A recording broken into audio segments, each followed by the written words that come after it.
자, 삼성전자가 다시 급등이 나와주면서 30만원 위로 복귀를 하는 모습입니다. 어제 떨어질 때 많이들 또 더 떨어질 것 같다 막 이렇게 걱정을 했잖아요. 물론 더 떨어질 수도 있습니다. 그런데 항상 공포심이 최고로 와서 내가 무서워서 못 사겠다 그럴 때 어떤 마음을 먹어야 되냐면, 여기서 더 떨어져 봤자 어디까지 더 떨어지겠냐, 그렇다면은 지금부터는 분할 매수를 해야겠다 해서 들어가는 겁니다. 그래서 홍주식에서는 홍주식 VIP 회원님들을 어제 샀어요. 어제 제가 30만원 밑으로 내려왔을 때 사인을 다 보냈습니다. 사세요! 그랬더니 오늘 이렇게 또 급등이 나와주고 있습니다. 이제 다음 주 월요일 화요일 되잖아요. 그럼 화요일 날 7월 7일이죠. 요날 실적 발표를 합니다. 아침 8시가 되면 이미 실적 발표 내용이 어느 정도 윤곽이 드러나요. 그렇기 때문에 월요일 날이 마지막입니다. 그러면은 어떻게 되느냐? 월요일 날은 주가가 반등 나올 가능성이 상당히 있습니다. 왜냐? 봐봐요. 일단 오늘 밤이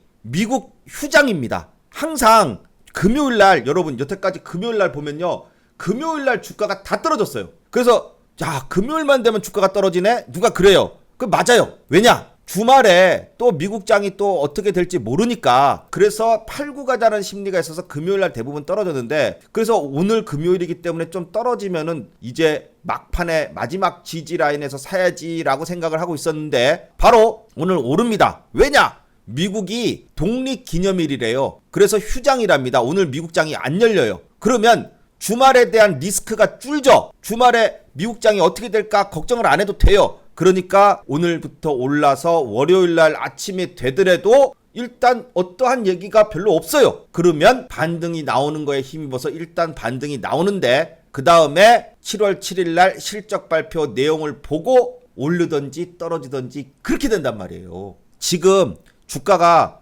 이때부터 36만원대부터 떨어지기 시작해가지고선 28만원대까지 떨어졌죠. 그러면 왜 이때는 이렇게 그냥 주야장창 막 또 공포스럽게 내렸느냐? 각종 핑계를 다 댑니다. 대표적으로 세 가지 핑계가 있었죠. 항상 주가는요, 내릴 때나 올릴 때나 명분이 있어야 되는데, 내릴 때가 되면은 조그만 노이즈가 있어도, 아니 메타에서 뭐 AI가 남는다 그래가지고 컴퓨팅이 남는다 그래서 이게 또 과잉 공급이다 이런 얘기를 하는 게, 이게 뭐 별것도 아닌 일인데 이거 갖고선 왜 그렇게 호들갑을 떨지? 그게 주가를 갖다가 마이너스 10%씩 뺄 일인가? 그랬잖아요. 그런데 조그만한 노이즈가 있어도 주가는 지금 그렇게 움직일 수가 있어요. 그런데 또 연기금이 파니까 또 그랬다는 거잖아요. 그래서 제가 어저께 그랬잖아요.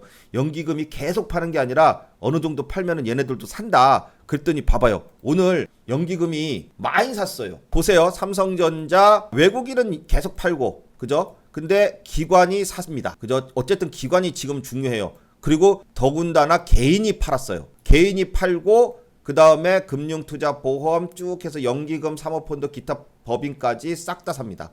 이거예요. 여기 보면은 연기금이 그동안 이틀 동안 3일 동안 팔았는데 오늘 싹 들어옵니다. 그렇죠. 이거예요. 연기금도요, 떨어지면 돈 벌어야 되니까 떨어지면은 사죠. 그죠? 그래가지고 올라가면은 또 쭉 올라가잖아요. 그럼 또 팔 거예요. 얘네들은 판다고 했으니까 미리 예고해놓고서 파는데, 샀다가 올라가면 팔고, 그 다음에 또 샀다가 올라가면 팔고, 이 짓을 한다니까요. 계속. 그 대신 50주를 팔았다가 살 때는 25주 사고, 또 50주 팔았다가 25주 사고, 이렇게 하겠죠. 그러면은 결과적으로 플러스 마이너스 하면 25주씩 계속 파는 거잖아요. 이렇게 된다니까요. 이런 식으로 판다는 얘기지 주야장창 계속 판다 이거는 아니에요. 그래서 어떻게 된다? 7월 달에도 반등이 나왔다가 떨어졌다가 나왔다가 떨어졌다가 이렇게 된다. 6월 달부터 그렇게 된다 그랬는데 계속 그랬고, 홍주식에서는 계속해서 저점에 사서 고점에 팔고, 또 저점에 사서 고점에 팔고, 또 저점에 사서 고점으로 올라가면 또 팔겠죠. 판다니까요. 팔아야 돼요. 계속 이렇게 말씀을 드리고 있는 겁니다. 그리고 한간에 여러분들이 지금 알고 있는 여러 가지 악재에 대한 얘기가, 떨어질 때는 악재 얘기가 나오지만은 오늘 오르니까 악재 얘기가 하나도 안 나오잖아요. 싹 들어갔잖아요.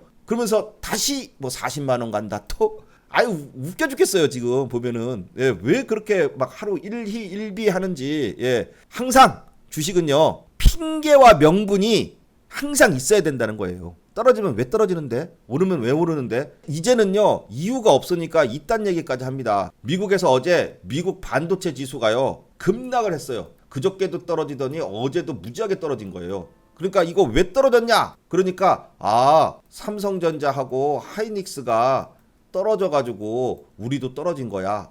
그렇게 얘기를 해요. 이제는요, 이 얘기를 듣고선요, 야, 이제 삼성전자 하이닉스가 세계를 움직이는 그러한 주식이 됐구나. 진짜 끝내준다. 역시 삼전닉스야. 이렇게 된단 말이에요.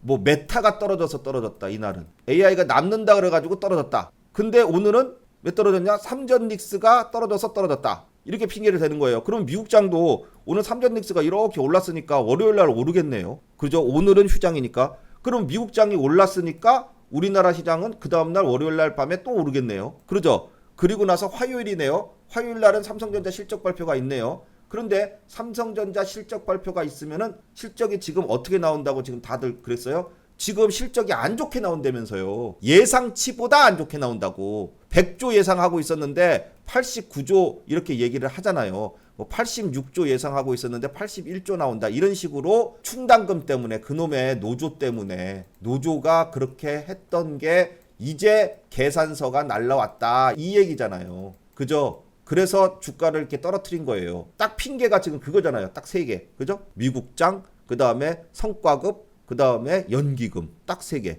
그렇죠? 그런데 요 얘기가 오늘 싹 들어갑니다. 반등이 나오니까. 희한합니다. 그렇게 하루 일희일비예요. 그러면 이제 핵심은 7월 7일 실적 발표가 어떻게 나오느냐에 따라서 다르다 이거예요. 실적 발표가 어떻게 나올지 아무도 몰라요. 그렇죠? 근데 한 가지 확실한 건 있어요. 지금 실적 발표가 예상치보다도 적게 나오느냐, 많이 나오느냐, 요거단 말이에요. 요게 지금 헷갈리는 거예요. 증권사 놈들도 헷갈려요. 다 증권사에서 컨센서스를 매기잖아요. 근데 증권사 컨센서스가 지금 다 다르단 말이에요. 지네들도 몰라. 지네들도 헷갈려. 그러면 우리는 어떻게 해야 되느냐? 딱 요거예요. 제가 항상 말하는 게 있잖아요. 요거 떨어질 때 뭐라 그랬어요? 실적 발표 전까지 주가가 떨어지면 실적 발표 때부터는 오른다. 그리고 실적 발표 전에 주가가 올랐으면 실적 발표 이후에는 떨어진다. 이거예요. 실적이 1분기 57조보다는 많이 나오죠. 증권사 컨센서스가 85조래요. 그러면은 사실 뭐 86조가 나오나 84조가 나오나 무지하게 많이 번 거잖아요. 근데 84조가 나오면 컨센서스보다 못하니까 주가가 떨어지고 86조가 나오면 컨센서스보다 높으니까 오르고 얼마나 웃겨요. 84조나 86조나 큰 차이가 별로 없는데 그렇잖아요. 그래서 그렇게 가는 게 아니라요. 지금 봐요. 만약에 오늘까지 떨어졌어요. 오늘까지 떨어져가지고 저렇게 떨어졌으면 월요일날 기술적 반등이 좀 나온 다음에 그 다음에 화요일날 실적 발표가 나오면은 예상치보다 나쁘게 나온다 그러면은 이제 다 악재가 반영이 됐으니까 9월달 7, 8, 9 이제 3분기에서 이제 10월달 초에 발표를 하잖아요. 3분기 실적을 발표하잖아요. 그러면 이때는 이제 악재가 다 사라졌기 때문에 앞때는 돈을 더 많이 벌 거야. 그리고 올리는 거고요. 그 다음에 지금처럼 실적 발표 전에 지금 오늘 오르고 월요일까지 만약에 오르잖아요. 월요일까지 오르면은 실적 발표 전에 올랐잖아요. 올랐으니까 실적 발표하는 날 실적 발표를 아침에 딱 했는데 우와 예상 컨센서스보다도 좋게 나왔어. 예상치보다 높게 나오면은 어떻게 될까요? 땅 하고 올랐다가 윗꼬리 달고 쭉 빠져가지고선 뭐가 나와요? 셀온 현상이 나오는 거예요. 셀온. 그 다음에 예상치보다 낮게 나왔어. 그러면은 어떻게 될까요? 살짝 내린 다음에 뭐라 그러냐면은 예상치는 예상대로 낮게 나왔어. 성과급 노조 때문에 그런 거야. 하지만 3분기 때는 무지하게 좋아질 거니까 3분기 때는 노조에 대한 성과급에 대한 것도 이제 반영이 다 됐고 그리고 나가지고 돈도 100조를 더 많이 벌 거고 그러면은 오를 거야 하고선 이제 또 한번 올린단 말이에요. 이렇게 되는 거예요. 주가라는 게. 그쵸? 오늘 오르는 거 보니까 야 이게 계속 떨어져서 더 떨어질 것 같은데 그래서 어제 사라 그랬더니 안 산 사람들도 꽤 많아요. 왜 안 샀냐 그랬더니 무서워서 못 샀대. 제가요 제 친한 친구도요 지금 삼성전자 하이닉스 다 하는데 어제 뚝 떨어졌어요. 여기 샀대. 위에서 샀다 팔았다 하라 그랬더니 샀대. 그게 떨어졌어. 떨어졌는데 어떡하냐. 많이 떨어졌대. 그래 많이 떨어졌지 어떻게. 그러니까 사. 쫄지 말고 사. 30만 원 밑에서는 쫄지 말고 사. 그랬어요. 그랬더니 오늘 딱 물어보니까 야 어떻게 샀냐? 오늘 많이 올랐는데 그랬더니 안 샀대요. 무서워서 못 사겠다는 거예요. 거봐 알려주면 뭐하냐고. 그거라니까요. 무서울 때 사라고요. 무서울 때. 그래서 항상 중요한 것은 한 방에 다 지르는 게 아니라 분할 매수, 분할 매도가 핵심이다. 그리고 올라가면은 요번에 판다. 요게 딱 말씀드렸습니다. 그렇게 해서 요거를 혼자 하기 힘드신 분들은 회원가입에 하시라고. 그래서 6월 달에 회원가입 하신 분들이요. 제가 그랬잖아요. 여기서 사서 여기서 팔고 또 여기서 사서 여기서 팔고 여기서 사서 올라가면 또 팔 거예요. 그러면 또 떨어지겠죠? 떨어지면 또 저점에 사가지고 고점에 팔고 이것만 계속해요. 그래도 한 달에 돈을 뭐 그렇게 많이 매매 안 해도 돼요. 이것만 하고 하이닉스와 삼성전자만 해도 따박따박 돈을 법니다. 지금도 안 늦었습니다. 지금도 회원 가입 기간은 끝났지만은 이번에 해보니까 혼자 못하겠다, 무섭다 하시는 분들은 기회가 계속 오거든요. 7월 달에도. 그러니까 사가지고선 최소 10%에서 20%씩 따박따박 먹는데 요렇게 샀다 팔았다 3번만 해도요. 한 달에 30%에서 50%는 먹어요. 얼마나 좋아요. 그죠? 딴 거 할 것도 없이 다 바로 이겁니다. 그래서 일단 제가요 이번에 삼성전자 실적 발표에 따른 시나리오 총정리를 딱 만들었어요. 기똥차죠. 요번에도 제가 딱 삼성전자 떨어지자마자 7월 변동성 대비 반등 타점을 드렸어요. 그랬더니 정말 반등이 기가 막히게 나왔죠. 이번에는요 요거 못 받으신 분들은 계속 변동성이 있으니까 받아 가시고요. 그 다음에 이번에는 실적 발표가 나오잖아요. 그러면은 실적 발표 전후로 해서 요 실적 발표가 어떻게 나오면은 주가가 어떻게 되고 그럼 어디까지 내려가면은 또 반등이 나오고 이걸 알아야 될 거 아니에요. 그래야지 그걸 어느 정도 기준을 잡고 삼성전자를 대응을 할 거 아니에요. 그래서 실적 발표 이후에 시나리오 총정리 요것을 딱 만들어서 또 여러분께 보내드립니다. 요 아래 연락처 있죠? 요 연락처에다가 삼성전자라고만 문자에 딱 적어가지고 보내주시면 요 삼성전자 실적 발표에 따른 시나리오 요 부분을 총정리한 것을 여러분께 빠르게 보내드리도록 하겠습니다. 주말에 뭐합니까? 이거 신청하셔가지고 받아보시고요. 그리고 나서 7월 7일날 실적 발표가 나오면 그때는 요 시나리오에 맞춰서 한번 대응을 해보시면은 딱 좋을 것이다. 이렇게 말씀을 드립니다. 물론 홍주식에서도 7월 7일날 되면 또 방송을 하겠지만은 장이 끝난 다음에 유튜브를 찍잖아요. 그렇기 때문에 유튜브 방송보다도 미리 요 내용을 알고 있으면 훨씬 더 빨리 대응할 수 있겠죠. 그래서 요 삼성전자 실적 발표에 따른 시나리오 총정리를 꼭 보시라고 말씀을 드리는 겁니다. 어떠한 실적 발표가 나와도 오르면 오르는 대로 대응을 해야 되고 떨어지면 떨어지는 대로 대응을 해야 될 거 아니에요. 그것이 바로 시나리오죠. A 시나리오, B 시나리오, C 시나리오 어떠한 시나리오에 따라서 어떻게 대응을 해야 된다. 이것을 딱 만들어 놨으니까 꼭 먼저 보시기 바랍니다. 이제 추세를 가늠하는 주봉 차트를 보도록 하겠습니다. 지금 보시면은요 제가 지난주에 말씀드린 대로 주봉 차트에서 일단 요 파란색 선 요게 10주 이평선이에요. 10주 이평선. 자 요거를 깼어요. 이번 주에 그렇죠. 28만원까지 떨어졌으니까 깼다가 그래도 쫙 하고 끌어올려 가지고 결국은 이번 주 종가상 30만원 이상에서는 끝납니다. 그러면은 30만원 이상에서 끝났으니까 10주 이평선은 지지를 한 거예요. 그렇죠. 지지를 했는데 지난번에 말씀드린 대로 10주 이평선까지 떨어지면은 이른 자리에서는 반등이 나와서 끝난다. 근데 여기서 중요한 것은 요 보세요.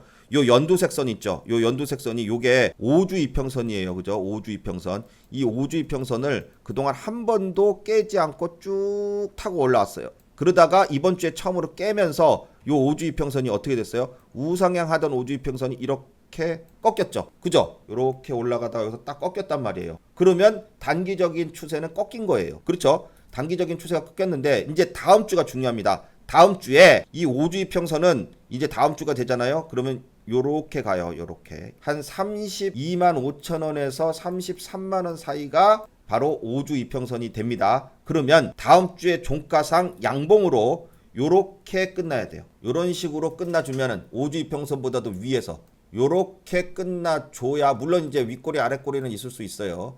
그런데 요렇게 끝나주면은 다시 올라갑니다. 이때처럼. 요 봐봐요. 이때도 5주 이평선을 깼죠. 깼다가 10주 이평선 지지받고 올랐다가 또 이날 또 깼죠. 근데 5주 이평선이 꺾여요. 이렇게 꺾였는데 그 다음에 양봉 나오고 위에 올리니까 그 다음부터 쭉 갔죠. 다시 한번 랠리가 나오거나 추가적인 반등이 나오기 위해서는 반드시 다음 주에 이러한 현상이 나와야 되고, 이렇게가 안 나온다 그러면은 일단 단기적으로는 조정권에서 박스권 내지는 조정권에서 움직일 가능성이 있어진다. 이렇게 되는 거예요. 그래서 딱 시간상 계산을 해보면은 다음 주가 마침 실적 발표야. 그럼 실적 발표가 어떻게 나오느냐에 따라서 주가는 움직일 가능성이 높겠네라는 게 요 주봉 차트에서도 우리는 읽을 수 있다 이거예요. 아셨죠? 이제 다음 주 무지하게 중요합니다. 당연히 실적 발표가 최고 중요한 빅 이벤트. 여기서 어떻게 나오느냐. 하지만 어떻게 나오든지 간에 수익을 내는 데는 아무런 문제가 없다. 왜냐? 떨어지면 저점에 매수해서 올라가면 팔면 되니까. 아셨죠? 자, 이렇게 해서 삼성전자 다음 주 실적 발표에 따른 움직임을 한번 보도록 하겠습니다. 그때까지 실적 발표 시나리오 총정리를 딱 자료로 만들어 놨으니까 요거 꼭 받아서 보시기 바랍니다. 자, 오늘 영상은 여기까지 하겠습니다. 다음 시간에 또 좋은 내용으로 찾아뵙겠습니다. 감사합니다.